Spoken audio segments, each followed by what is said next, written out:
Bonjour à tous, j'espère que vous allez bien. Aujourd'hui, nous allons réaliser une recette donc anti-gaspillage. Une recette à base de restes de gâteau. Vous vous rappelez que la fois passée, nous avons réalisé le napolitain. Et si vous vous rappelez, dans la vidéo vers laquelle je vous envoie, nous avons mixé les restes des cakes qu'on avait cuits. Donc on avait coupé le haut qui avait gonflé et on a gardé cette mixture de restes de cake. Donc nous aurons besoin les restes des cakes. Moi ici j'ai 200 grammes. J'ai ici 130 grammes de poudre d'amande que j'ai torréfié, fait griller un tout petit peu. 130 grammes. 80 grammes de grains de sésame. Les fameuses halwa turk, donc halwa, c'est la pâtisserie turque tant connue. Donc nous aurons besoin 100 grammes, elle est ici. Et nous aurons 100 grammes de beurre. Donc c'est un gâteau bniwen. C'est un gâteau avec des restes de gâteau que vous pouvez mixer dans un blender, un mixeur, ou vous pouvez aussi remplacer les restes de gâteau par des petits biscuits secs. Donc nous allons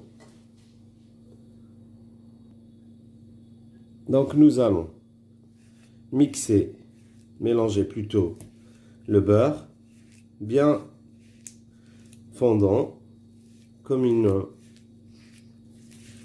pommade, comme vous voyez. Vous le sortez à température ambiante. Donc comme vous voyez, nous avons une petite pommade. Ce gâteau n'a besoin ni de sucre ni de miel. Le miel fige notre préparation.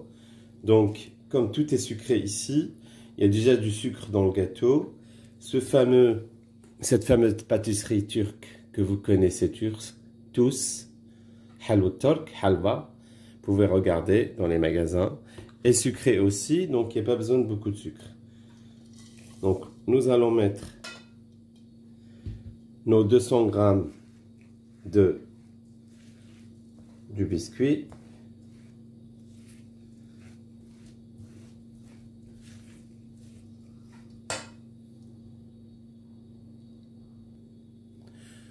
Donc, comme vous voyez, nous avons mis les 200 grammes de biscuits moulus, les 100 grammes de beurre et les 100 grammes de halwa turk, donc la fameuse pâtisserie turque. Comme vous voyez, nous avons une pâte qui se tient, ni dure ni molle. En ce qui concerne la pâte, la poudre d'amande et les graines de sésame, c'est à vue d'œil. Vous jugez, il n'y a pas de quantité précise. Donc vous mettez en fonction de votre envie et surtout de la consistance de la pâte. Il faut qu'elle soit ni dure ni molle. On va mettre une petite quantité et un peu de grains de sésame, bien évidemment. Tout doucement.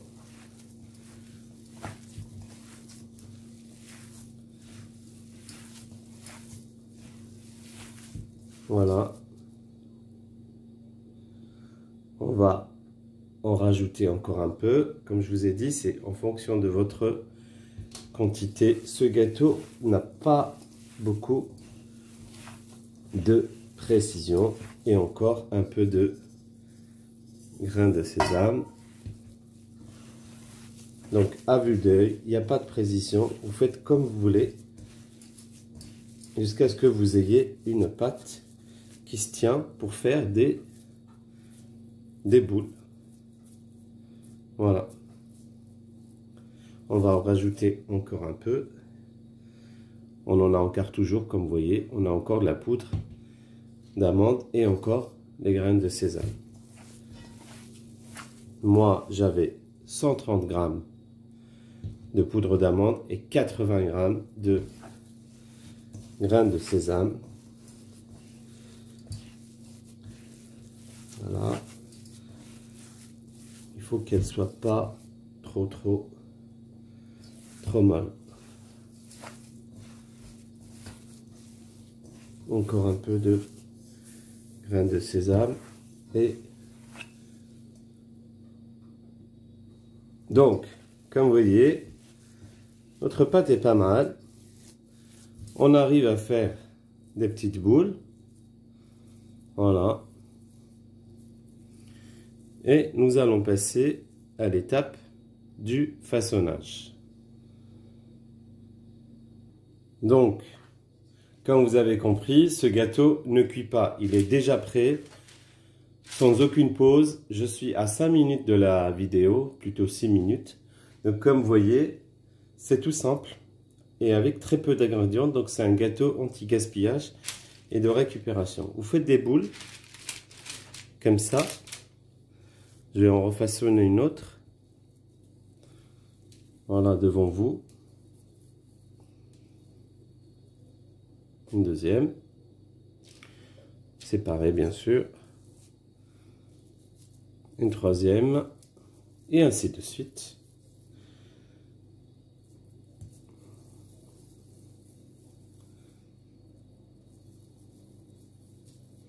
Voilà. Jusqu'à ce que vous ayez fini toute votre quantité de farce.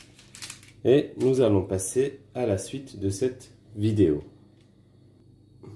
Bon, comme vous voyez, nos boulettes sont faites. C'est quelque chose de très rapide et simple. Nos boulettes sont faites. Vous les laissez un peu figées pour que ça se tienne. Une petite demi-heure, une petite heure. Et puis, on va passer à l'étape suivante pour ajouter un autre ingrédient qui sublime notre pâtisserie. Je vous dis à tout de suite. Donc, nos gâteaux se sont reposés à peu près une petite demi-heure pour que ça se tienne. J'ai fait un essai, ça marche. Vous prenez votre gâteau, vous le trempez dans du chocolat que vous avez chauffé au bain-marie. Moi ici j'ai 300 grammes. Vous voyez, j'ai encore l'eau chaude dans la casserole pour que ça reste chaud. Et vous essayez de vous en séparer de tout le chocolat qui est dans la fourchette. Et vous en faites une par une, comme tout à l'heure. Donc, vous en posez une. Voilà. On prend une autre.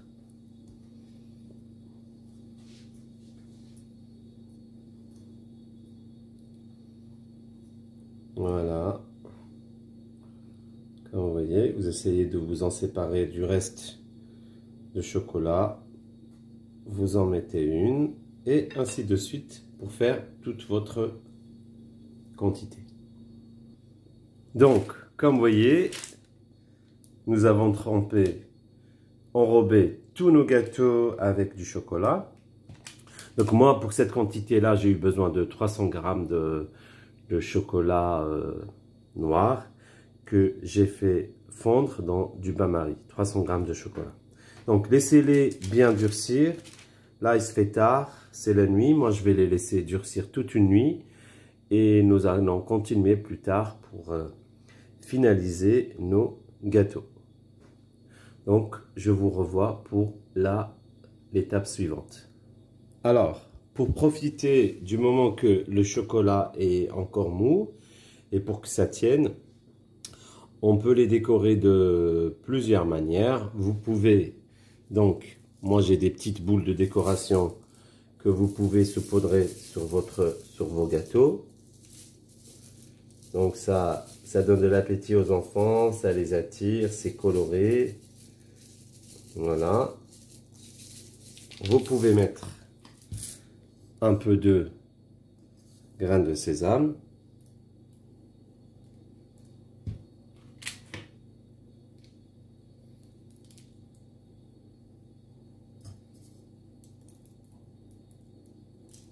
Voilà.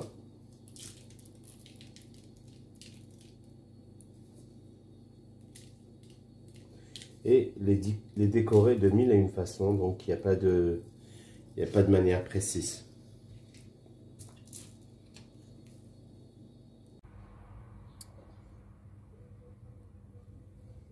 Comme vous voyez, nous sommes arrivés à la fin de cette recette. Donc recette récupération, recette économique.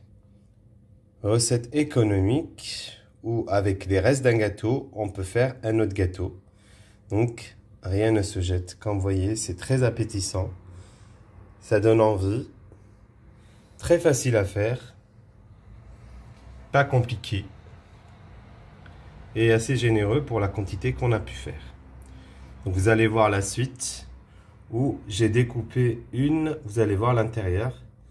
C'est très très bon. Donc je vous dis à très très bientôt. Abonnez-vous pour ceux qui ne sont pas abonnés. Likez. Partagez avec vos amis, vos camarades. Et puis je vous vois dans d'autres recettes.